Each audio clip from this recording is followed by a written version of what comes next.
I still remember the day I picked up Ethan from county lockup, his eyes bloodshot and hollow.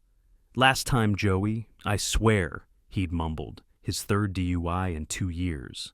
My little brother, the family's eternal screw-up, always with promises floating like empty bottles in his wake. That was 4 years ago. I'd emptied my savings account, $17,000 meant for a down payment on a house, to get him into rehab. I'd driven 3 hours every Sunday for family therapy sessions. I'd given him a job at my landscaping business when no one else would hire him. I'd even let him live in my spare bedroom for 18 months while he rebuilt his life. "You saved me," he'd say, and I believed him. We all did. Mom's 70th birthday was approaching, and plans for a surprise party were underway. She'd survived breast cancer last year, and this celebration felt like a victory lap for our entire family. "Let's go all out," Ethan had suggested during our planning call. "She deserves it." I was handling the venue and catering, while Ethan volunteered to coordinate guests and music. A perfect division of responsibilities. I was good with logistics, and he'd always been the social one, even through his struggles. 3 weeks before the party, I stopped by his apartment to drop off some sample menu options. His girlfriend Melissa answered the door, her expression instantly guarded. "He's not here," she said, not quite meeting my eyes. "Where is he? We need to finalize the guest list." She hesitated, twisting her silver bracelet, the one I'd helped Ethan pick out for their anniversary. "Joey, I don't think... You should probably call him." My stomach tightened. "What's going on?" "It's not my place."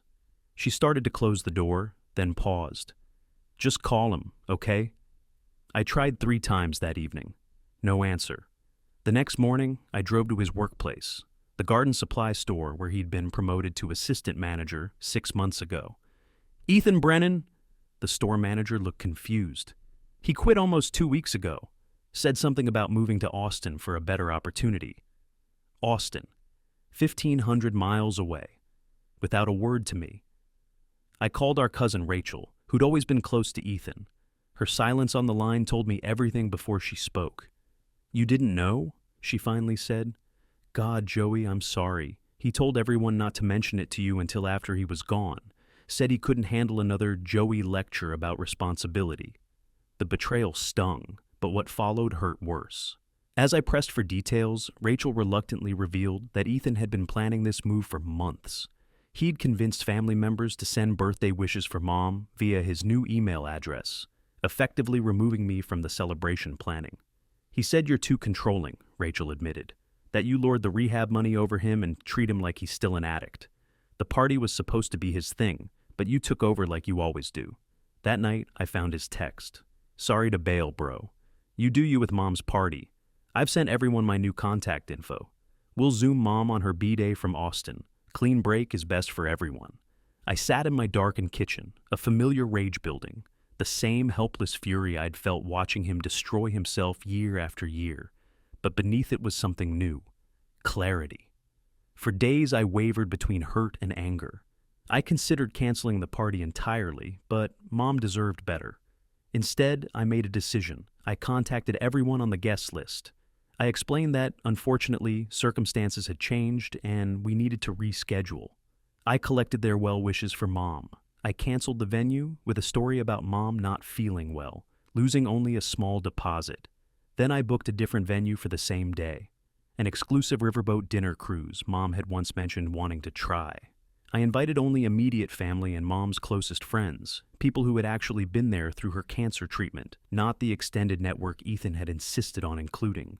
On her birthday morning, I brought Mom breakfast and explained that her gift would come later. By evening, she was speechless with joy as we boarded the riverboat, 20 of her favorite people waiting to surprise her. "But where's Ethan?" she asked, looking around the elegantly decorated deck. "He moved to Austin," I said simply. "He sends his love. He'll call you later." The cruise was magical. Mom glowed with happiness, the city lights reflecting off the water as we drifted downstream. I'd arranged for her favorite jazz trio, served her favorite foods, and created a memory book with messages from everyone present. My phone vibrated continuously with texts from Ethan as the evening progressed. First confused, then angry. "WTF, Joey?" Everyone's texting me about a changed venue. Mom's not answering her phone. I turned my phone off and slipped it into my pocket. Later that night, After I'd taken Mom home, I finally called him back. His voice exploded through the speaker. "You had no right. I was going to video call during the party. You deliberately excluded me. Like you excluded me?" I kept my voice steady. "You were leaving for Austin either way. I just made new arrangements. Because you always have to control everything. This is exactly why I left." "No," I said. "You left because it's what you do, Ethan. You run when things get hard. You've been doing it since we were kids." The silence stretched between us like a chasm. "Mom had a wonderful time," I finally said. 20 people who truly care about her, not the 70 acquaintances you wanted to impress. You've turned everyone against me. I didn't have to. You managed that yourself." I took a deep breath. "The money for rehab? It's not a loan anymore. It's a gift. Consider us even." He started to respond, but I continued. "I'm not your keeper, Ethan. Not anymore. Good luck in Austin." As weeks passed, the family splintered along invisible lines. Some thought I'd been unnecessarily cruel. Others felt Ethan had finally faced consequences for his actions. Mom remained caught in the middle, phoning Ethan daily while thanking me repeatedly for the most beautiful birthday ever. 6 weeks later, a package arrived from Austin. Inside was a check for $17,000 and a note with 2 words, "We're done." I stared at the check for a long time. The money I'd never expected to see again. The money that, honestly, had never been the point. I still have that check unsigned in my desk drawer. Sometimes I take it out and wonder if saving someone can become its own kind of prison, for both the savior and the saved.